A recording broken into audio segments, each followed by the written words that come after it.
నమస్తే, నేను మీ Yamuna. Welcome to our channel. ఈ రోజు మనతో పాటు ఉన్నారు పొలిటికల్ అనలిస్ట్ షణ్ముఖ గారు. నమస్తే సార్. నమస్కారం అండి. ఇన్ఫ్లుయెన్సర్ జేఎల్ స్వాతి తెలంగాణ ఆంధ్ర మధ్య విభేదాలు వచ్చే విధంగా మాట్లాడుతుంది. ఇది ఒకసారి వినండి.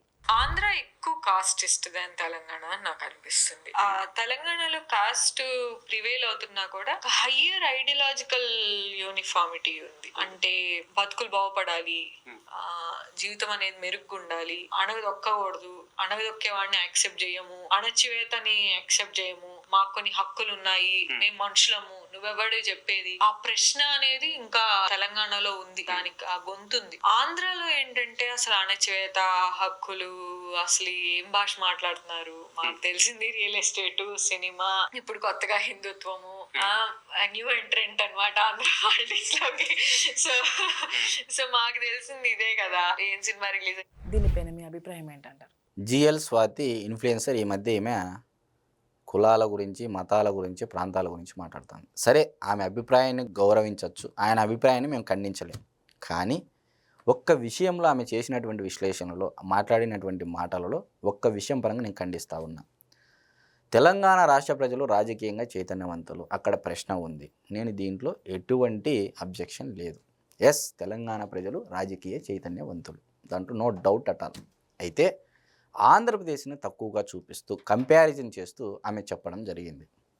మరి తెలంగాణ రాష్ట్ర మాజీ ముఖ్యమంత్రి కేసీఆర్ గారు, ఆయన చాలా బహిరంగ వేదికల పైన ప్రెస్ మీట్లో కూడా నేను 1,00,000 పుస్తకాలు చదివానన్న విధంగా మాట్లాడడం జరిగింది. మరి ఆయన చదివారో లేదో తెలంగాణ ప్రజలకు తెలియదు, ఆయన పక్కన తిరిగినటువంటి వాళ్ళకు తెలియదు, మరి నాకైతే తెలియదు.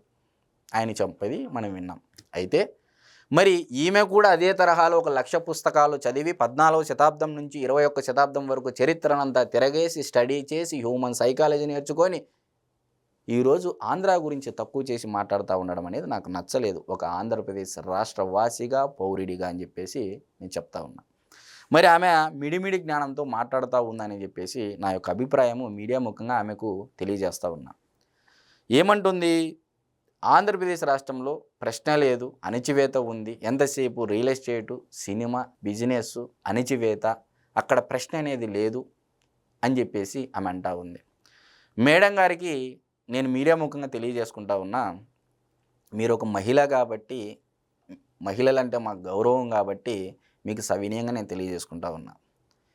మేడం గారు, నేను ఒక ఆంధ్రప్రదేశ్ రాష్ట్ర పౌరుడిగా మీకు చెప్తా ఉన్నా, తెలంగాణ సాయుధ రైతాంగ పోరాటం అనేది మీకు గుర్తుకు చేస్తూ ఉన్నా. ఆనాడు నిజాం నవాబుల పరిపాలన కాలంలో రజాకారుల దోపిడీకి తెలంగాణ రైతాంగం బలి అవుతూ ఉంటే, వన్స్ అగైన్ ఐమ్ రిపీట్, ఎందుకంటే ఇది వినాలి మీరు స్పష్టంగా అని చెప్పేసి తెలియజేస్తూ ఉన్నా. నిజాం నవాబుల పరిపాలన కాలంలో తెలంగాణ రైతాంగం రజాకారుల దోపిడీకి బలి అవుతూ ఉంటే, గురి అవుతూ ఉంటే, ఆనాడు ఆంధ్రాలో ఉన్నటువంటి కమ్యూనిస్టు లీడర్లు, అంటే ఇంకా అప్పటికి విభజించలేదు కానీ ఆంధ్ర అనే ప్రాంతంలో ఉన్నటువంటి కమ్యూనిస్టు లీడర్లు అది సహించలేక, అరే మన రైతాంగం, మన ప్రజలు, మన రైతులు రజాకారుల దోపిడీకి గురవుతున్నారని చెప్పేసి భావించి స్వచ్ఛందంగా విజయవాడ కేంద్రంగా సభలను నిర్వహించుకొని, బహిరంగ వేదికలు నిర్వహించుకొని సమూహంగా చేరి ఒక తీర్మానం చేయడం జరిగింది. మనమందరం బ్రిటిష్ వారి నుంచి వచ్చినటువంటి ఆయుధాలను తెలంగాణ రైతాంగానికి ఇచ్చి, తద్వారా తెలంగాణ సాయుధ రైతాంగం పోరాటం కార్యోన్ముఖులుగా చేయడంలో మనం పాత్ర పోషిస్తాము అని చెప్పేసి ఆనాడు కమ్యూనిస్టు లీడర్లు తీర్మానం చేసుకొని బ్రిటిష్ వారి నుంచి వచ్చినటువంటి ఆయుధాలను తెలంగాణ రైతాంగానికి అందజేశారు. మరి అదేవిధంగా తెలంగాణ రైతులకు సంబంధించి ఆనాడు ఇదే రజాకారులు దోపిడీ చేస్తూ ఉంటే, రజాకారుల గుండెల్లో తొలి బుల్లెట్ దింపిండేది ఆంధ్ర పోలీసులు అనేటువంటి విషయము గుర్తుకు చేస్తూ ఉన్న స్వాతి గారికి. మరి నేను చెప్పేది ఏంటంటే, ఆనాడు ఇదే నిజాం నవాబుల పరిపాలన భారత ప్రభుత్వం ఒక నిర్ణయం తీసుకోవడం జరిగింది, ఇది ముగించాలి అని చెప్పేసి. మరి అటువంటి సమయంలో భారత ఆర్మీ, మహారాష్ట్రకు సంబంధించినటువంటి పోలీసులు తెలంగాణ బార్డర్ అయినటువంటి ఆదిలాబాద్ చేరే లోపలే ఆంధ్ర ప్రాంతానికి సంబంధించినటువంటి పోలీసులు తెలంగాణ నలువైపులా, ఆ ప్రాంతం నలువైపులా చుట్టేసి కమ్మేసి రజాకారుల గుండెల్లో బుల్లెట్లు దింపిన మాట వాస్తవం కాదా? ఇది మీకు గుర్తుకు రాలేదా? మరి ఇందులో కులం ఎక్కడుంది, మతం ఎక్కడుంది, అణిచివేత ఎక్కడుంది? మరి ప్రశ్న లేదా? మరి మానవతా గుణము లేదా, స్పందించే తత్వం లేదా అని చెప్పేసి నేను సూటిగా అడుగుతా ఉన్నా. ఇష్టం వచ్చినట్లు రావడము, పాడ్కాస్టర్ మైకు ముందర ఉందని చెప్పేసి ఒక రాష్ట్రాన్ని తక్కువ చేస్తూ ఈరోజు విభజించబడింది. కాబట్టి ఎవరి మెప్పు కోసం మీరు చేస్తూ ఉన్నారని చెప్పేసి నేను మీడియా ముఖంగా అడుగుతూ ఉన్నా. ఇష్టం వచ్చినట్టు మాట్లాడితే మీ యొక్క గౌరవం తగ్గిపోతుంది, మీ యొక్క వాల్యూస్ తగ్గిపోతాయి. మీరు మహిళ, రీసెర్చ్ చేయండి. నేను ఇది ఒక ఎగ్జాంపుల్ మాత్రమే చెప్పా.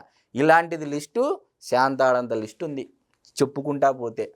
కాబట్టి దయచేసి తెలంగాణ ప్రజలు, ఆంధ్ర ప్రజలు ఎవరి పనులు వాళ్ళు చేసుకుంటూ ఆయా రాష్ట్రాలలో అభివృద్ధి, సంక్షేమం, డెవలప్మెంట్ అని చెప్పేసి ఆయా రాష్ట్రాల్లో ఉన్నటువంటి రాజకీయ పార్టీలు మేనిఫెస్టోలు పెట్టుకుని ఎలక్షన్కి వెళ్తూ ఉన్నాయి.